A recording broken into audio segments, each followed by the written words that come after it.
पहले जब मेरे पति देव जी ऑफिस जाते थे तब तो मेरा कमरा बिल्कुल साफ रहता था, बट लेकिन जब से अभी उनका वर्क फ्रॉम होम हुआ है उन्होंने कमरे का सत्यानाश कर दिया। मैं तो उनसे दुखी हो रखी हूँ, क्योंकि वो लैपटॉप लेके जब बिस्तर पे बैठते उठने का नाम ही नहीं लेते। 2 दिन से मैंने अपना कमरा साफ नहीं किया था क्योंकि वो उठ ही नहीं रहे थे। जब भी सफाई करने की बात करो कहते बाद में कर लो, बाद में कर लो।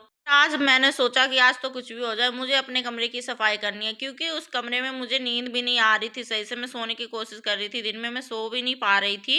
फिर मैंने उनको ज़बरदस्ती कमरे से बाहर किया, फिर मैंने बिस्तर वगैरह साफ़ किए, थोड़े डस्टिंग वगैरह करी, फिर मैंने अपना ड्रेसिंग टेबल भी साफ़ किया था। उसके बाद फिर डस्टिंग वगैरह करने के बाद मैंने बेडशीट बिछा दिया था। फिर भी उनका है कि बार-बार अंदर ही आने की कोशिश कर रहे थे, फिर मैं उनको अंदर आने नहीं दे रही थी। फिर उसके बाद मैंने बेडशीट बिछा दिया, फिर मैंने झाड़ू लगाया, कमरे को अच्छे से साफ़ किया मैंने। हमारे कमरे में कुछ चूहे भी आ रखे हैं, 2 दिन से छोटे-छोटे 2 चूहे हैं, वो भी गंदा कर देते हैं। किसी दिन उसका भी इलाज करना पड़ेगा क्योंकि चूहा है तो नुकसान तो कर ही देता है घर में। फिर मैंने कमरे में झाड़ू लगाया, झाड़ू लगाने के बाद फिर मैंने किचन भी साफ़ किए थे। किचन भी हमारा बहुत गंदा हो रखा था और ये हमारा योगा मैट था। खाली शो ऑफ के लिए रखा हुआ है क्योंकि मैं तो कभी योगा वगैरह करती नहीं। वैसे करने की ज़रूरत तो मुझे भी है क्योंकि मेरा भी वेट बढ़ चुका है अभी बहुत ज़्यादा।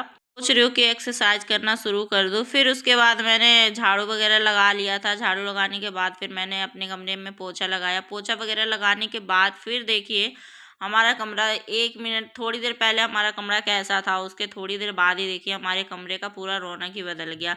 जब कमरे में सफाई हो जाती है ना तो कमरे में आने का जो सुकून होता है ना हमें, वो कहीं नहीं मिल सकता। बेडरूम साफ होने के बाद कितना सुंदर लग रहा है, कितना अच्छा लग